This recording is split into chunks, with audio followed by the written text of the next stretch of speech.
যদি এই শিষ্যদেরকে আপনি এক গ্লাস জলও দেন, তাও প্রভু যীশু আপনাদেরকে ভুলবেন না।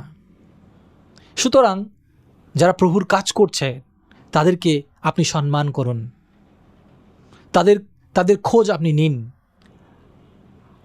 আমার পিতা একজন পাস্টর, আমার বাবার বাবাও পাস্টর ছিলেন, আমি নিজেও পরিচর্যার মধ্যে আছি।